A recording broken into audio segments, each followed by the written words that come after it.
Thank you, Mr. Chair. I think there's been a little discussion of this, but I want to inject another point into this discussion.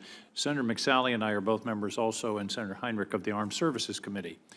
And energy, particularly the transportation of energy, is more and more important to our military.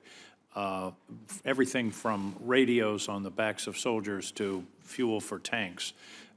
During one of the Gulf Wars, Secretary Mattis said, "Unleash me from the tether of fuel." It was a real problem. In fact, lack of fuel stopped George Patton in World War II when he was headed across Europe. So this is not only important for the grid and for the economy generally, but it's a national security issue.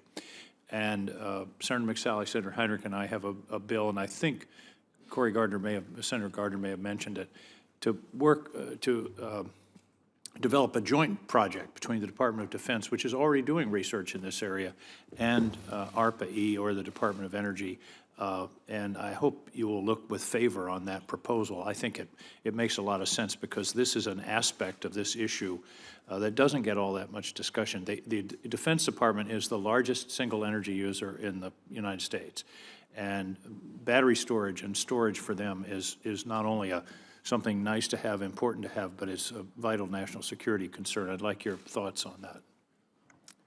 Yes, Senator. Thank you for the opportunity to speak on this. This is a critically important issue and one that I'm keenly aware of as I lead the Defense Critical Electric Infrastructure Initiative for the Secretary in the Department of Energy.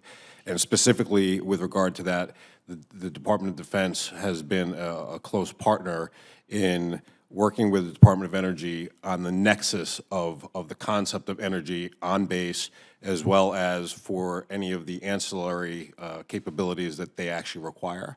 So we are working very closely right now with the Department of Defense. We have a number of pilot projects underway under our existing storage programs at some very specific sites. We're working through different R&D capabilities to, enable utilization of different storage capabilities, utilizing and capitalizing on many of the renewable components and capabilities that were previously put on these sites, but tend to be grid-facing and not base-facing. So I applaud the bill that you're proposing with regard to the partnership with DoD, because it significantly expands our capability to leverage the expertise within DOE, within our national labs, and our partnerships within industry and academia to meet the needs of our most important and critical infrastructure throughout the U.S. I appreciate that, and I look forward to working with you on working out the bill to an extent where the administration can support it. We can move forward, make it part of this important package that we're talking about here. I noted in my sort of background research for this hearing, there are a lot of storage initiatives in the Department of Energy in various places, in the Department of Defense.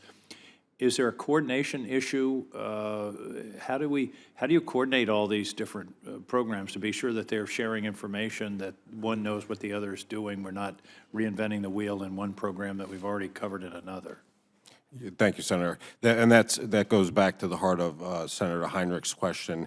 We have advanced forward with the development of an advanced energy storage initiative, which is also included in the FY20 budget.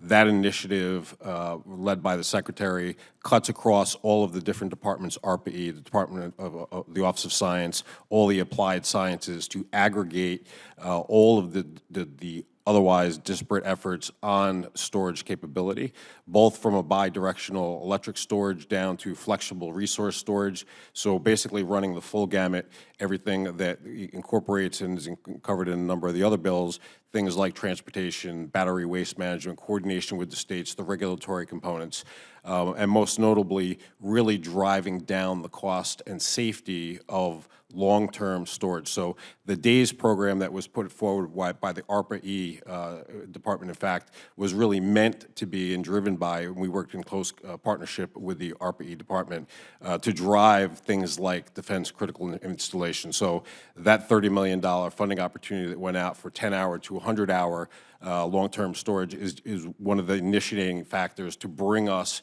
throughout the Department of Energy together to really focus on, number one, driving the cost, eliminating any of the duplication, really being able to define things and success by the application of the different types of storage capabilities that there are. And so we continue on that effort, really challenging ourselves and building off of what the needs are of our most critical infrastructure, as well as those things that are going to further the integration of renewable capabilities and technologies with the utmost focus on the overall resilience of the bulk power system. And we've really made some great strides in this arena, particularly as it relates to what the barrier is today, which is, in the case of the batteries that exist today, which were fundamentally developed for the integration of renewables, is the cost of vanadium and or lithium, and the fact that they're not necessarily owned or abundant in the United States.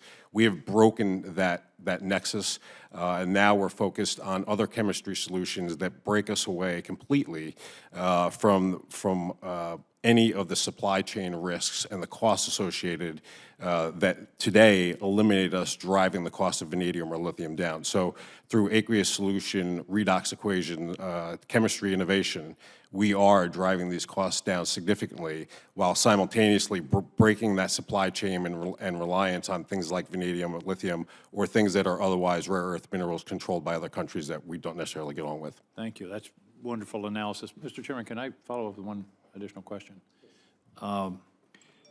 Given that, and that was a very erudite response, and I appreciate it, and this isn't a hostile question. I'm puzzled, given the significance and success of ARPA-E in the past, why it's slated for zeroing out in the administration's budget.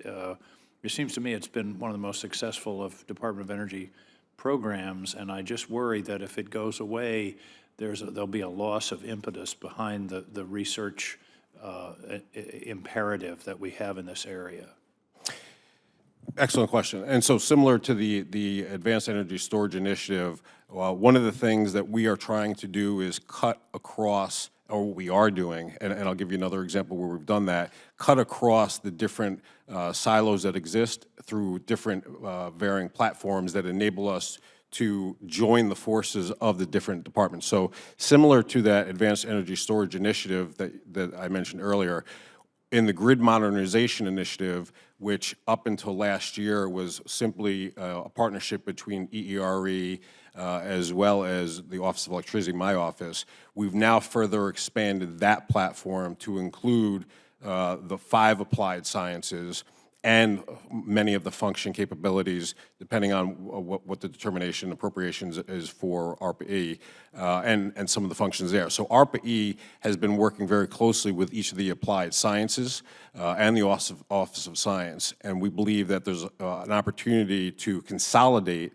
the work that they're doing and more cohesively meet the needs of the applied sciences with an ARPA-E type function, but using the Grid Modernization Initiative to do that. But I assume if the Congress appropriates funds for ARPA-E, you will administer it according to the law. Yes, sir. Thank you. Thank you, Mr. Chairman.